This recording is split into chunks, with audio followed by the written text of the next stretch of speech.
कोल्हापुर गांव में शारदा अपने 2 बच्चों के साथ रहती थी। पति का देहांत होने के कारण शारदा लोगों के घर में साफ सफाई का काम करती थी। शारदा ने बड़ी मेहनत से अपने दोनों बच्चों को पढ़ा लिखा के बड़ा किया था। अब प्रेम एक ऑफिस में प्राइवेट नौकरी करता था और सुनीता सरकारी स्कूल में टीचर की नौकरी करती थी। प्रेम और सुनीता एक दूसरे से बहुत प्यार करते थे, पर प्रेम की शादी हो जाने के बाद अब धीरे धीरे सब कुछ बदल रहा था। प्रेम बेटा, तुम्हारी बहन अब 30 बरस की हो गई है। मुझे तो अब उसकी बहुत चिंता होती है।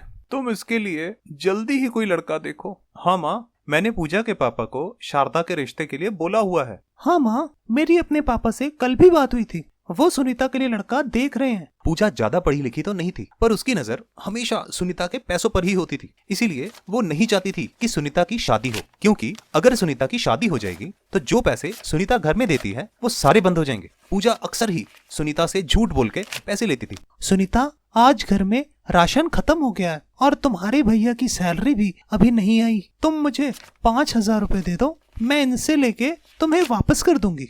कोई बात नहीं भाभी, ये पैसे भी तो आप ही के हैं ना। सुनो जी, मैंने आज सुनीता से 5,000 रुपए लिए हैं। दरअसल आपकी सैलरी नहीं आई है ना, और घर में राशन भी खत्म होने वाला है। चलो, ये तुमने अच्छा किया। मेरी सैलरी को अभी थोड़ा और टाइम लगेगा। पैसों की कमी होने के कारण अब प्रेम को भी सुनीता के पैसे अच्छे लगने लगे थे। मैं तो कहती हूँ कि सुनीता का रिश्ता देखने की कोई जरूरत नहीं है। ये घर में है तो हमारा खर्च भी तो आराम से चल रहा है। अगर इसकी शादी होगी तो पहले तो हमें इसकी शादी पे कितना खर्च करना पड़ेगा, और बाद में जो हर महीने सुनीता से हमें पैसे मिलते हैं वो भी बंद हो जाएंगे। हाँ ये तो है, पर वो मेरी बहन है, उसके बारे में भी तो मुझे ही सोचना पड़ेगा। हाँ तो हम कौन सा उसे खाने को नहीं देते? हम उसे भी तो सब कुछ ही देते हैं।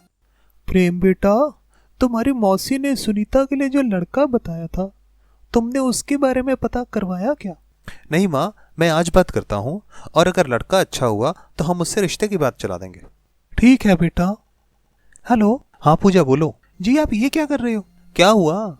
आप फिर से सुनीता के रिश्ते की बात करोगे? अगर आप उसकी शादी करवा दोगे तो हम अपना खर्च कैसे चलाएंगे? हाँ तो मैं क्या करूँ? अब अगर मुझे माँ बोलती है तो मुझे कुछ ना कुछ तो करना ही पड़ेगा ना। तो आप माँ को झूठ बोल दो कि मैंने पता करवाया था, लड़का सही नहीं है, और बात बंद कर दो। हाँ, ये सही रहेगा। प्रेम बेटा, कुछ पता लगा सुनीता के रिश्ते के बारे में? हाँ माँ, मैंने पता किया था। वो कुछ अच्छे लोग नहीं है, लालची लोग हैं। पर बेटा, वो तो तुम्हारी मौसी के रिश्तेदारी में है। नहीं माँ, हम उनसे रिश्ता नहीं जोड़ सकते। शारदा को प्रेम की बातों पे शक होता है। ये झूठ बोल रहा है क्योंकि ये रिश्ता उसकी बहन ने बताया था। ये आपने अच्छा किया।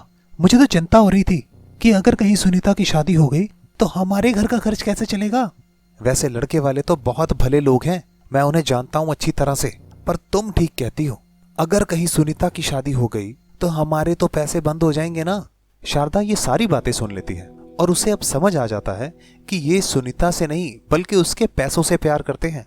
प्रेम बेटा, तुम पैसों के लिए इतना गिर जाओगे, मैंने कभी अपने सपने में भी नहीं सोचा था।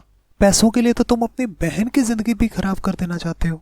भैया, मुझे आपसे ये उम्मीद नहीं थी। अगर आपको मेरे पैसे ही चाहिए थे तो आप मुझसे वैसे ही मांग लेते।